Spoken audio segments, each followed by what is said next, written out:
सामाजिक हर एक मान्यता परंपरा हर एक रहस्य से भरा पड़ा हुआ है।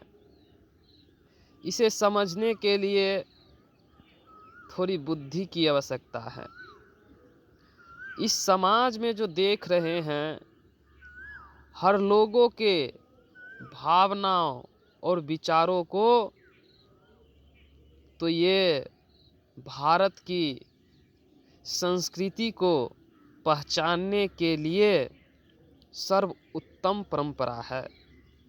क्योंकि एक दूसरे से जोड़ने के लिए जो ये कड़ी ऋषियों ने चलाया, समाज के प्रतिष्ठित ज्ञानवान बुद्धिमान व्यक्तियों ने जो चलाया, जो यह प्राचीन परंपरा है लोगों को जोड़ने का, वह वास्तव में गूढ़ रहस्यों से भरा पड़ा है।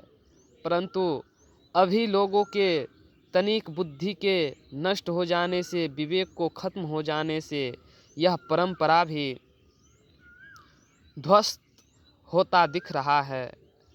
इसीलिए प्यारे भाइयों, आप लोग तनिक विचार करें और अपनी इस परंपरा को बरकरार रखने के लिए ही अपने समाज को उन्नति करें। और समाज में जितने लोग जुड़ कर के रहेंगे, जितने एक दूसरे के सुख दुख को बांटता हुआ रहेंगे, उतना ही समाज का विकास होता रहेगा। और जितने एक दूसरे से नफरत द्वेष हीनता करेंगे, द्वेष भाव को पालेंगे, उतने ही अपना अकल्याण अपना तो नष्ट करेंगे ही करेंगे, साथ साथ ही समाज का भी ध्वस्त करेंगे। तो इसीलिए शादी विवाह ये सब जो होता है, तो हम देखते हैं कि माता बहन सब अपने आस पड़ोस गांव घर के सब माताओं को बुला करके गीत की पद्धति और सबके घर बैन की पद्धति जो बनाया हुआ है, खीर पूरी सबके घर पहुंचाना, अनेक प्रकार की सनेश जो आता है उसको घर तक पहुंचाना, सबको जोड़ना, ये वास्तव में एक रहस्य में भरा हुआ ज्ञान है। इसे समझना अत्यंत आवश्यक है। यही परंपरा हमारे समाज को और हमारे राष्ट्र को उच्च मान और सम्मान दिलाया था। लेकिन आज यह परंपरा शहरों में तो छूट ही गया है। जो भी गांव में हो रहा है उसे भी लोग तोड़ने की साजिश में पड़े हुए हैं।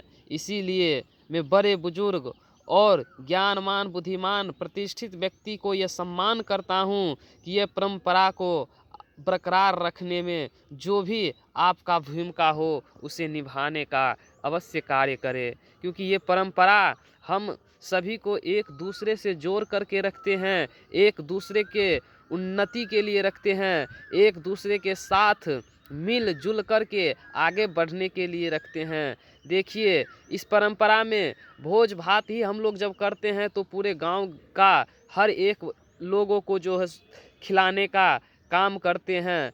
समझने का बात यहाँ है, जब भोज भात का जब समय आता है तो सब व्यक्ति सारे समाज मिल करके उस चीज़ को, उस भोजन को एक साथ बैठ करके मिल बांट करके खाते हैं। और जब इस समाज में किसी भी प्रकार का किसी पे कोई आफत आता है तो सब एक दूसरे को देखते रह जाते हैं, सबके अपने भरोसे छोड़ देते हैं। यह सब चीज़ हीनता की प्रतीक है। देखिए, जब हम साथ बैठ करके खा सकते हैं तो साथ बैठ करके विचार भी करना हम लोगों को अत्यंत आवश्यक है। और साथ बैठ करके विचार जब करेंगे तो साथ हर सुख दुख में साथ आ जाएंगे। यही परंपरा बहुत ही प्राचीन परंपरा है, एक दूसरे को जोड़ करके उन्नत बनाने की परंपरा है। आप लोग तनिक विचारो, इस समाज को नष्ट होने से बचाओ, और यह बचाने का समय है। अभी जब इस समाज को बचाओगे, इस राष्ट्र को बचाओगे, तो आगे चल करके फिर से उन्नति को प्राप्त कर जाओगे।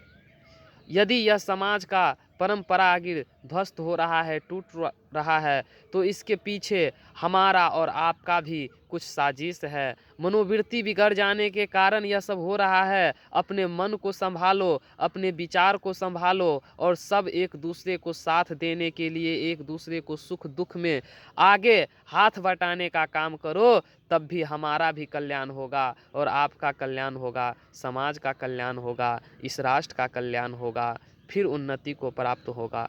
नहीं तो सब कुछ अस्त व्यस्त हो रहा है। धन्यवाद।